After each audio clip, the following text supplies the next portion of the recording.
Welcome to the Reiki Witch Podcast. I'm Becca, your host, a Reiki master and practicing witch with a passion for blending the mystical and the practical. Whether we're uncovering ancient wisdom to deepen your spiritual practice or navigating strategies to streamline your spiritual business, this podcast is your sacred space to grow, learn, and thrive. Hey there, beautiful souls. Welcome back to the Reiki Witch Podcast. I'm so happy to have you here. Thank you so much for being here and listening to my podcast. I'm honestly extremely grateful for anyone out there listening to it. And I'm hoping that the topics that I talk about and the things that I'm bringing to the surface resonate with you and are helpful to you. So today I'm going to be talking about cord cutting, what it is in a spiritual sense, and how I use it in Reiki and how you can use it in your life. So first, I just want to talk about what energetic cords are and how we get them and where they come from. Most of you listening probably have heard of them. If you are in the spiritual community, you probably know what cord cutting is. I feel like it was really trendy there for a while, or at least I feel like I was seeing it a lot of places. Okay, so first, what are energetic cords and how do we get them? Energetic cords are basically like these spiritual, etheric cords that attach to you from a person, place, situation, a memory, or something like that. They can even be attached to you from past lives, ancestral wounds, ancestral curses. The list goes on. I find that they're usually attached to chakras or energy centers, and the most common attachments I tend to see are at the heart and the solar plexus chakras. So here are some examples of how energetic cords attach themselves to you. So for example, if you are in the grocery store and you have some sort of conflict with someone at the store and they start yelling at you, it could be about absolutely anything. But say it gets tense and there's yelling and screaming, something like that. If you don't clear that out in that moment before you go home, an energetic cord from that person can attach to you. And you will basically drive home and you will not be able to stop thinking about that moment. And you'll get fired up and keep thinking about things that you wish you would have said or that you wish you could have responded with, and you'll just keep ruminating on it, and it'll just stay in your mind, and it'll just be looping and looping, and you won't be able to let it go. That is when you have an energetic attachment. And if you aren't cutting cords like that, then it can become a drain on your system, and it basically takes up your energy.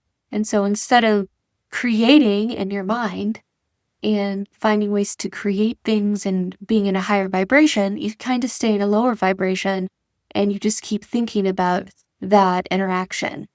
And it's still attached to you and it's taking your energy. It's taking your mind. It's taking your spirit. It's taking your power in a sense. And so that's why it's important to cord cut, especially if you're an empath, a highly sensitive person, any sort of spiritual worker, energy worker, light worker. You will probably want to cord cut often, if not every day.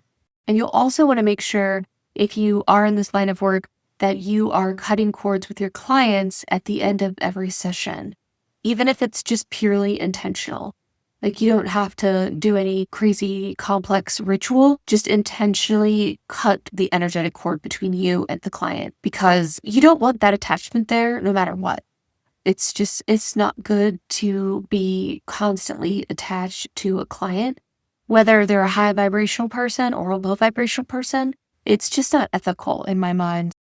Now, I do want to clarify that not all energetic cords that are attached to you are bad. There could be good ones too.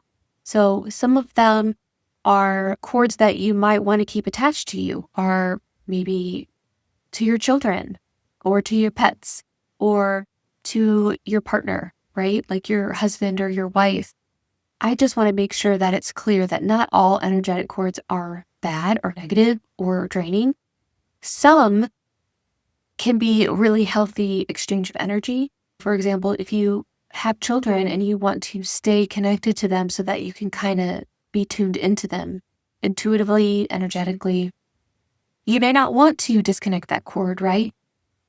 And that's okay. As long as, here's my big rule of thumb for myself and what I teach my students is as long as it's a healthy exchange of energy going between you and the other person, and you or the other person is not becoming drained by the other, it's fine.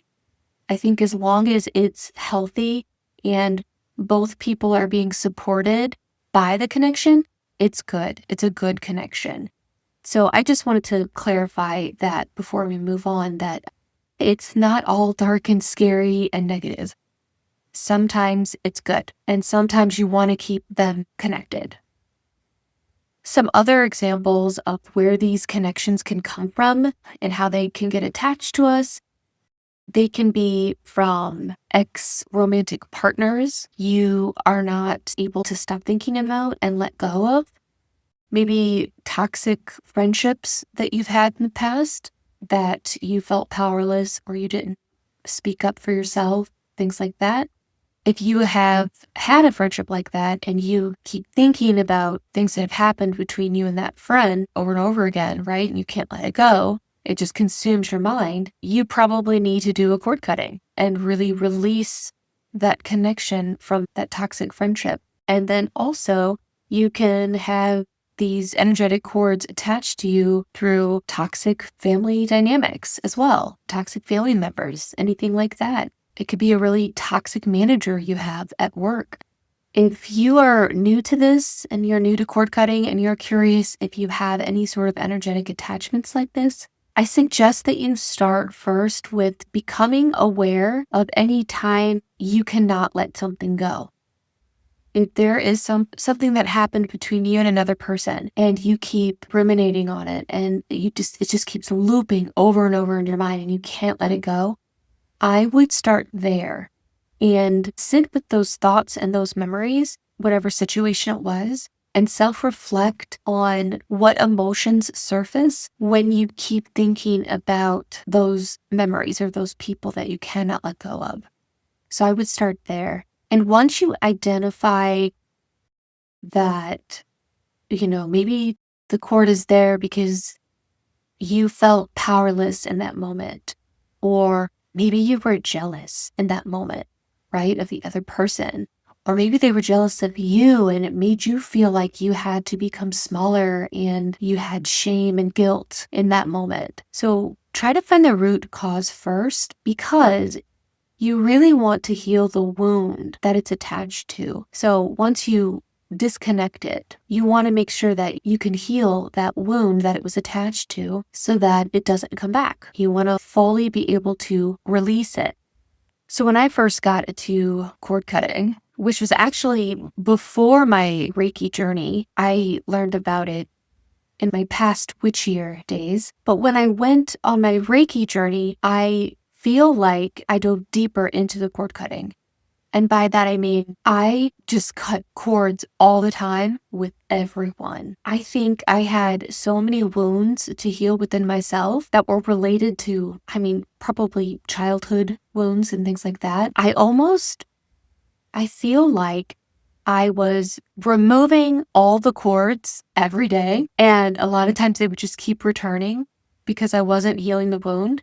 I wasn't really sitting with and self-reflecting and understanding what the problem was. And so I think they just kept coming back.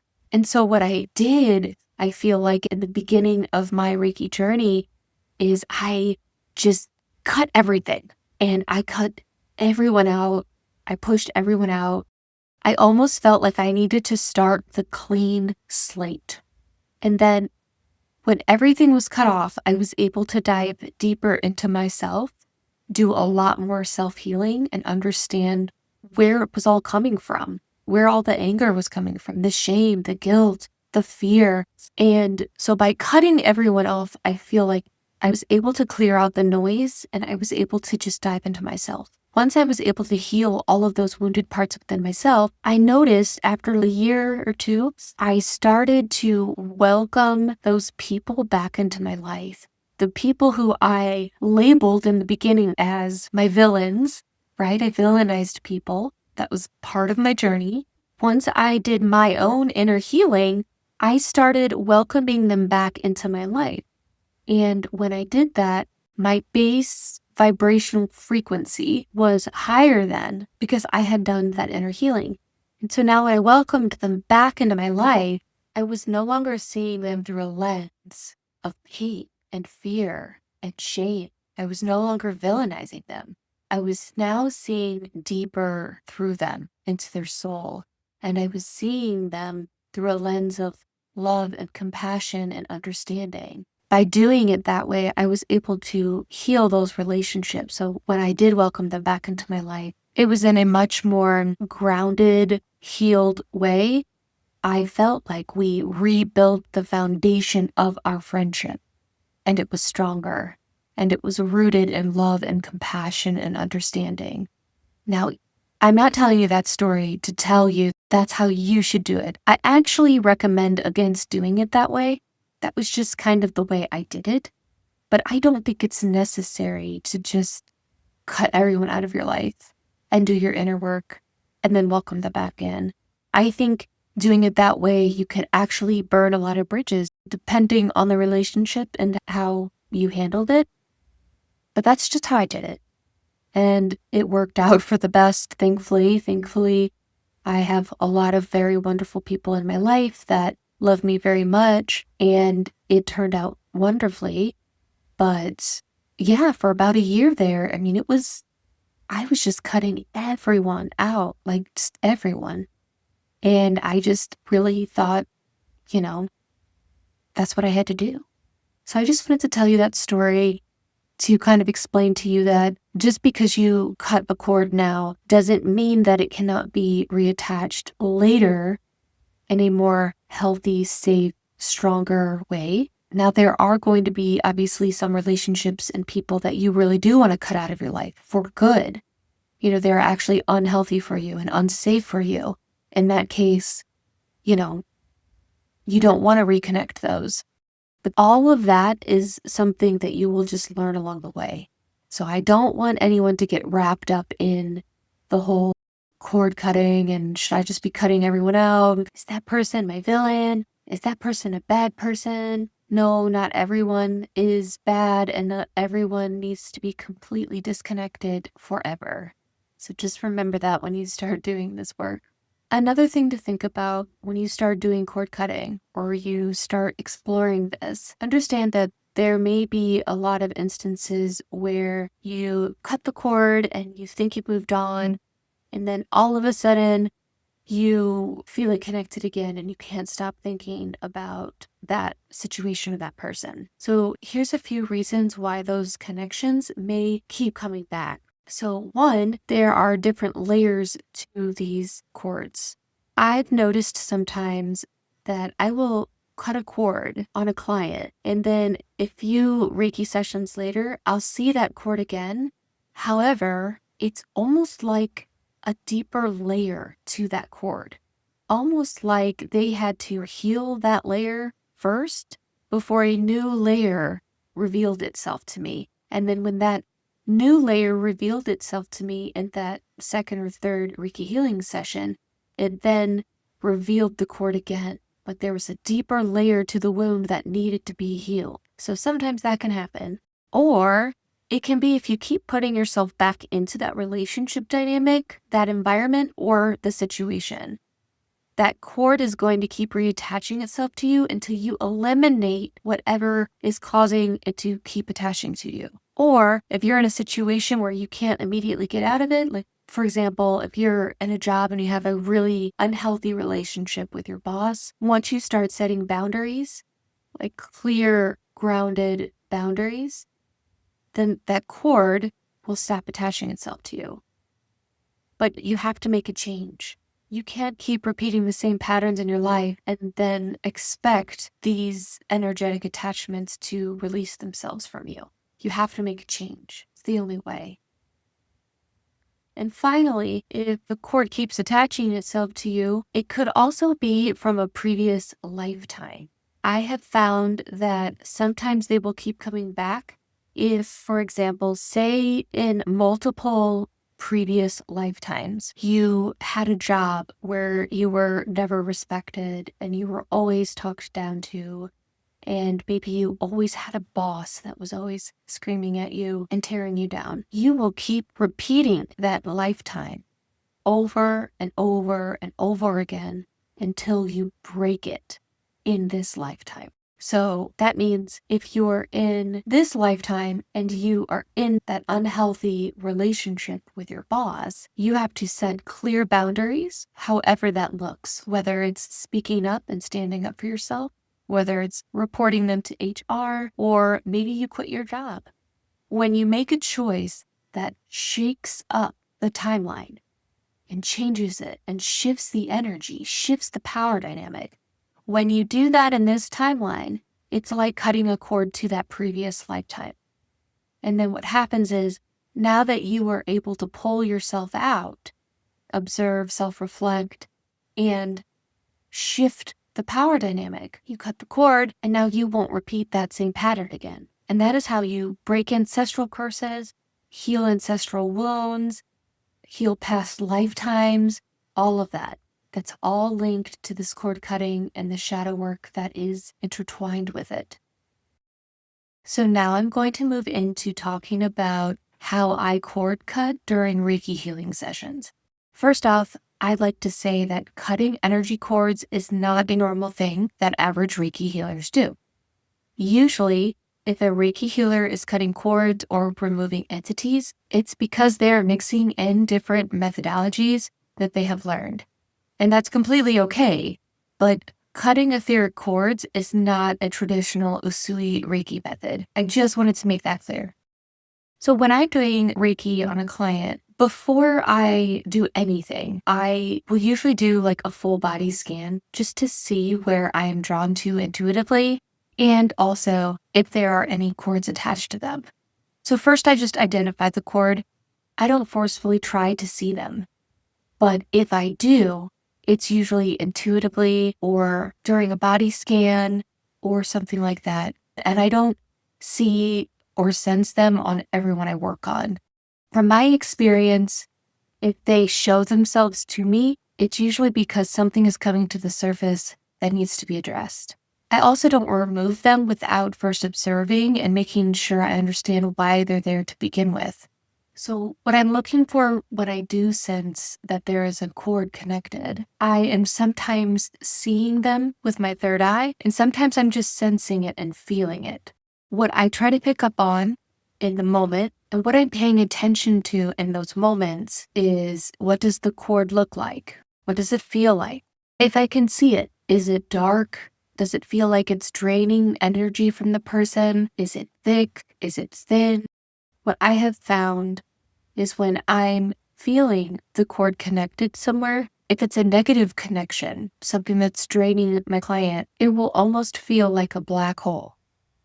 And when I put my hand over it and I sense the connection there, I can just feel that black, dense hole. And it just feels like it's just draining and sucking the life force out of the person. And that's usually a pretty strong indicator that the cord needs to be cut.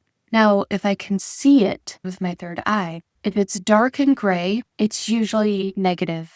It's usually something that is draining. It's not a healthy connection. If it is light and bright and swirling with energy, and that to me is usually a pretty good indicator that it's a healthy connection and one that does not need to be removed. If I feel like it is a draining cord and I get the intuitive hit to cut it, I will. If it feels like it's not mine to detach in that moment, I won't always do it. And if it feels like it's beneficial, or maybe it's glowing and it feels like there's energy flowing both ways, not just out, I will leave it. Because here's the thing, if you sense cords attached to someone, sometimes it's not good to just remove or cut it. sometimes it's best to observe and really make sure you know what you're removing. It may not be something they are ready to release or deal with yet in that point in their life. So it's always important to use discernment. And it's usually pretty clear if it needs to be removed or not. If you do sense these energetic connections, and if you are unsure of what to do with it, it's best to just leave it.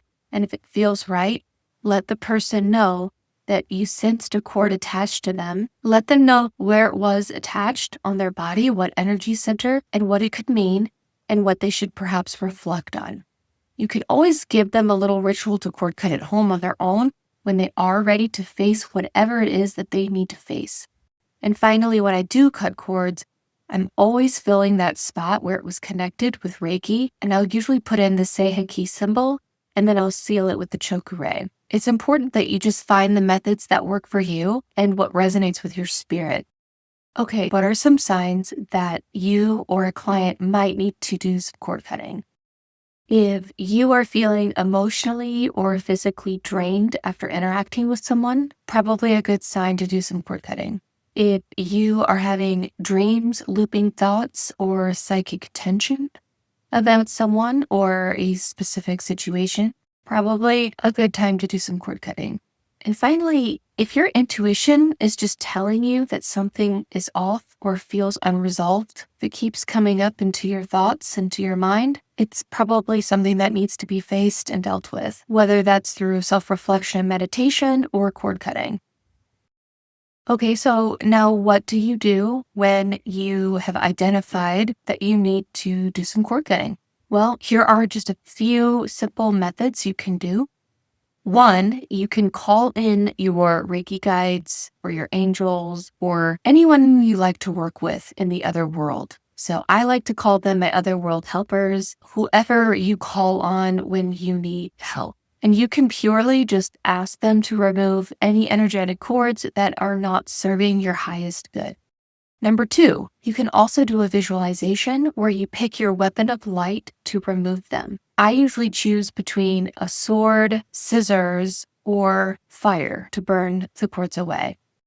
And once you have them removed, whether you have your other world helpers remove it or you do it yourself, you want to seal it with light, gratitude, and do a self-healing session afterwards. And you want to seal all of the good energy in. And that's it. That's all I have for you today on the Reiki Witch Podcast. If you have any questions, suggestions, or stories you'd like to share, please feel free to do so by going to bellaruna.com/podcast-questions. I'd love to hear from you and learn what topics you'd like to hear more about.